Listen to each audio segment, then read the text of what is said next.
Hi, Liz Harmer here, and this is a follow-up video to what is coaching and why choose coaching. So hopefully you've watched the other video by now. If not, I'll link to it.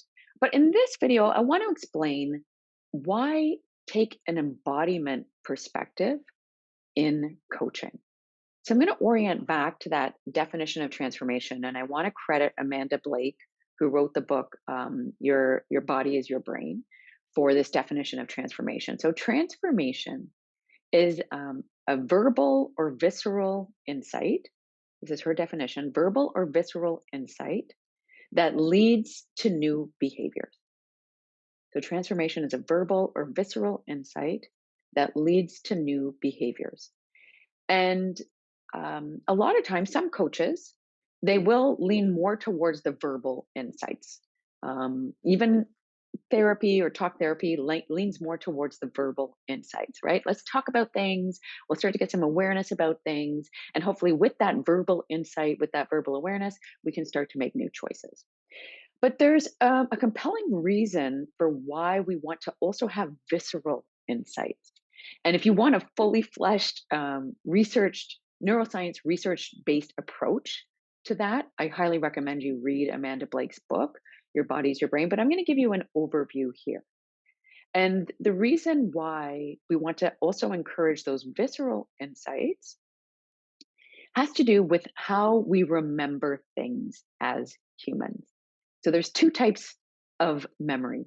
There is explicit memory and there's implicit memory.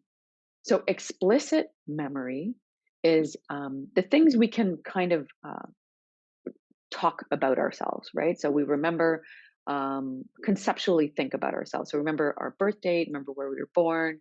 We remember, what happened when we were visiting our grandpa when we were 10 years old. And we can tell stories about these things. It's very conceptual, it's thought based. Implicit memory is different. It is largely unconscious, it's experiential, and it's felt.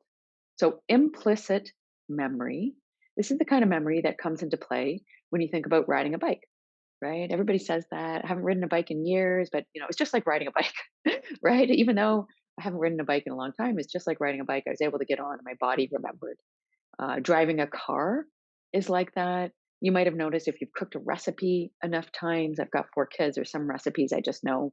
I don't even have to think about it. My body just goes in and does the recipe. So that's implicit memory, and it that happens in the body, right? It happens in the body. Your brain is not thinking about it. It's habitual. It's unconscious, and it turns out that implicit memory doesn't just show up when we're riding a bike or driving a car. It also shows up in many situations that are relevant to work and life. So it shows up in how you relate to conflict. There's an implicit memory based way that you respond to conflict, how you show up in relationship with people who you consider to be higher or lower status than you. So that's why sometimes some people are like, it's really hard when I'm with senior leaders.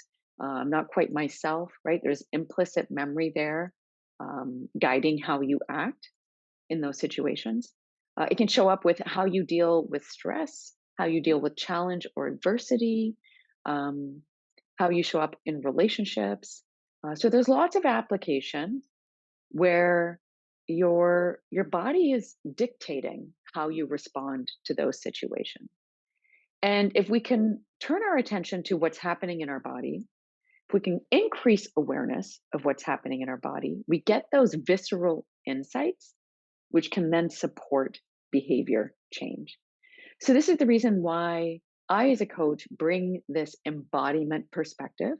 And it's really, yes, we will talk too, but we will also work with and through the body to explore, what's happening in some of these situations and what might you practice instead to interrupt that pattern, to revise that pattern, to create a new pattern so that you can generate real transformation in your life and achieve all those things that you want. So that's a bit of an overview on why I use embodiment in my coaching approach. Any questions to any of that, please do reach out. I am here.